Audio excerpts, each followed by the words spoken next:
Hi, this is Sandi Maki, and it is time for a little bit of heavy breathing just before midnight. I was reflecting on what to talk about tonight, and it occurred to me that I made a list.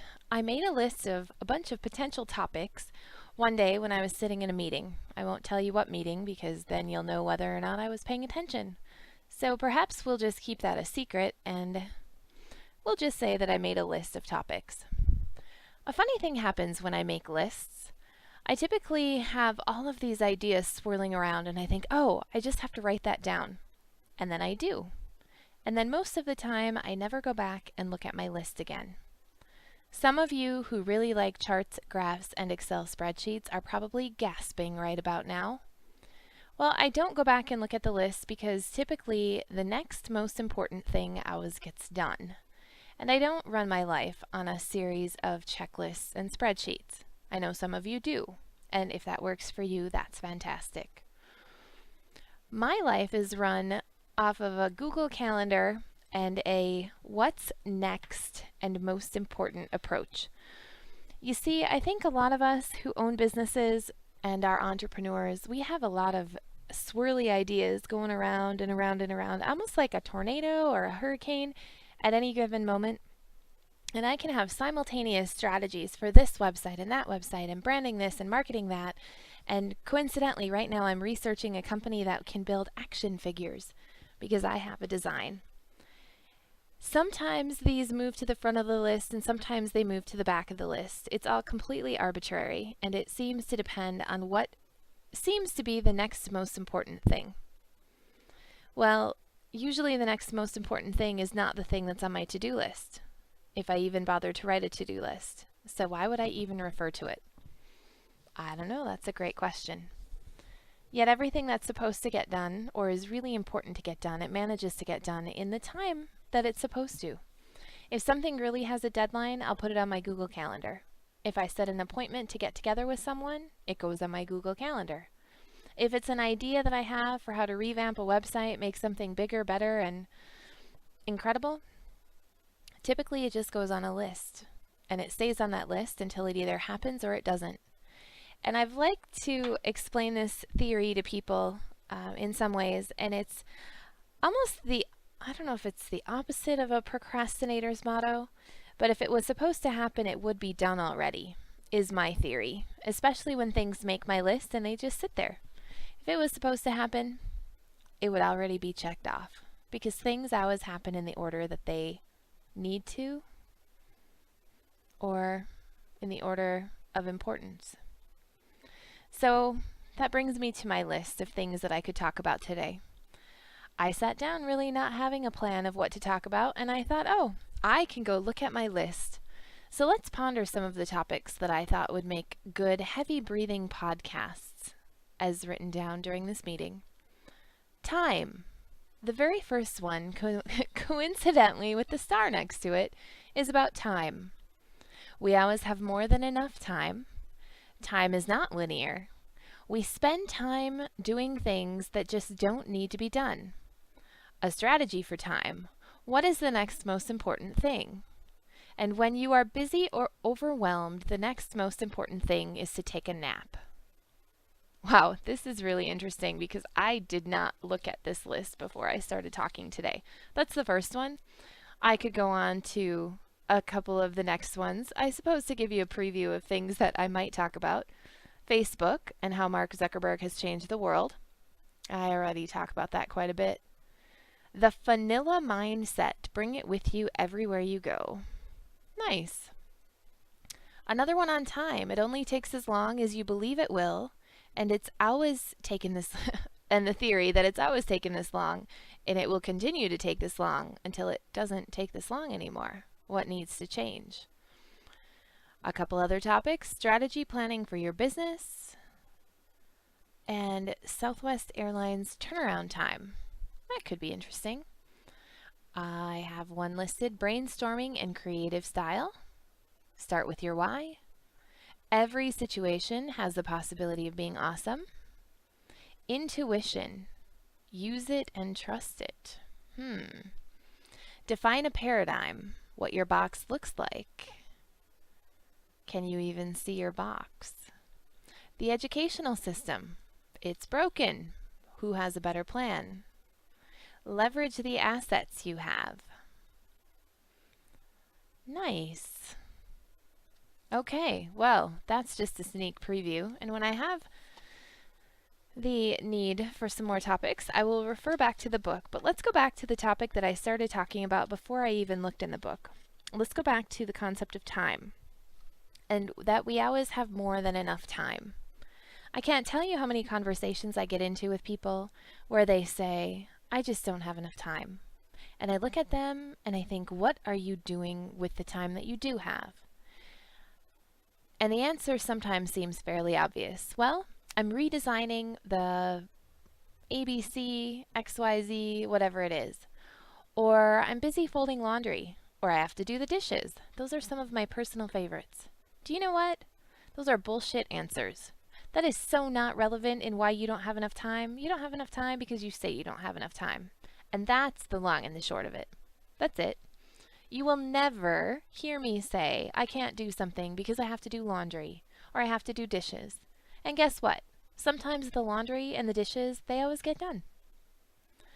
There's a saying, I guess it's a little bit of a cliche at this point, that how do you get something done? You ask the busiest person to add it to their list.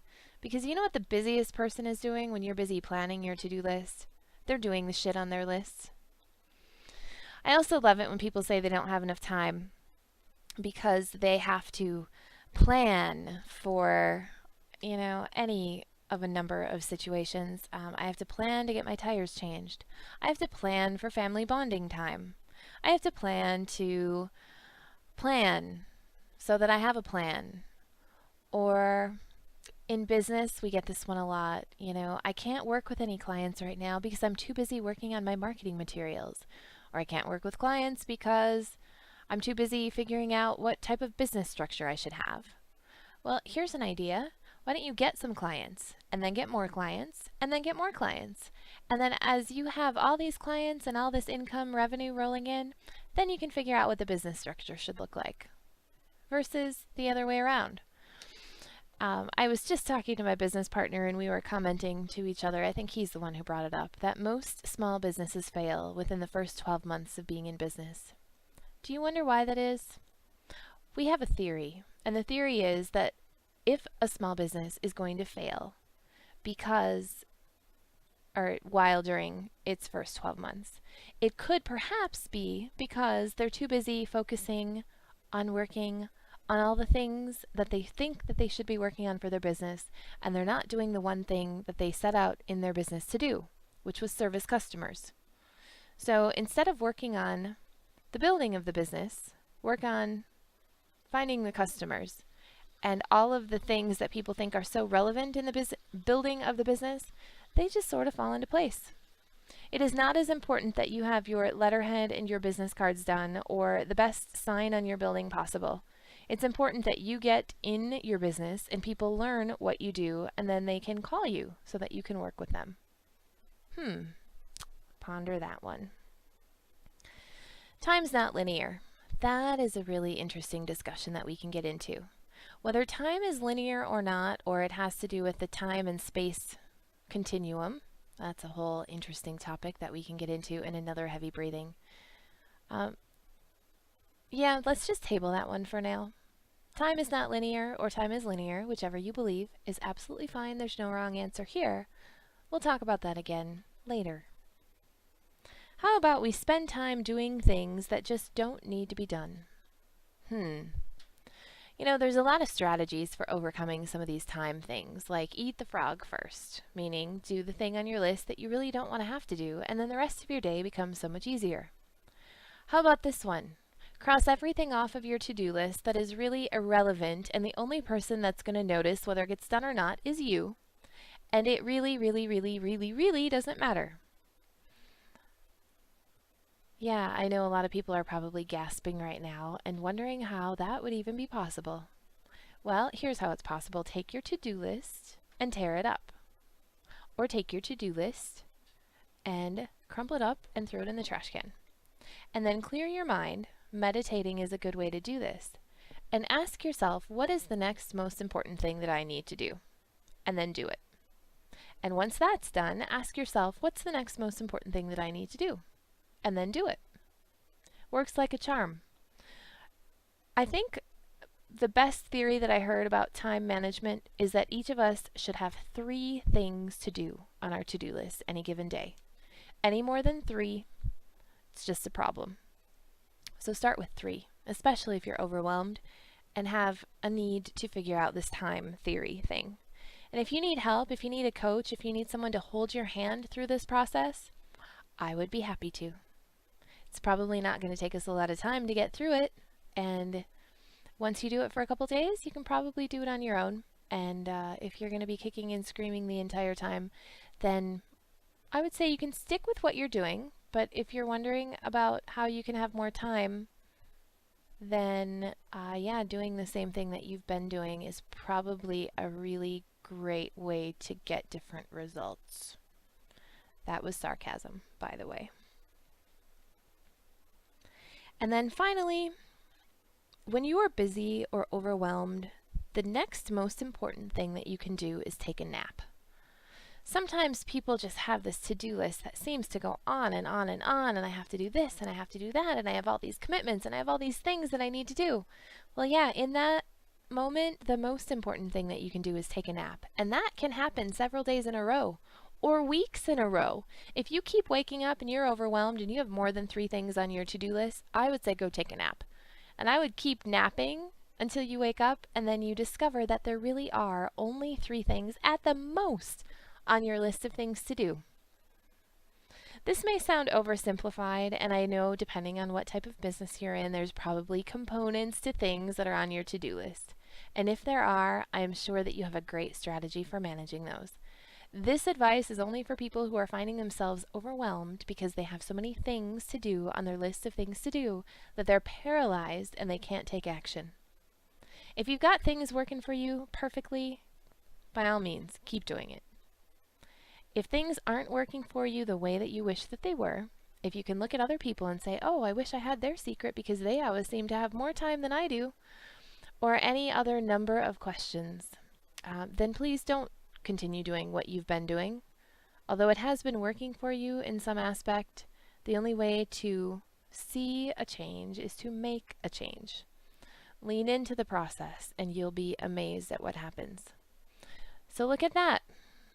I hit the record button tonight, had no idea what I was going to talk about, and it turns out that I filled 12 minutes and approximately 59 seconds of linear time talking about time.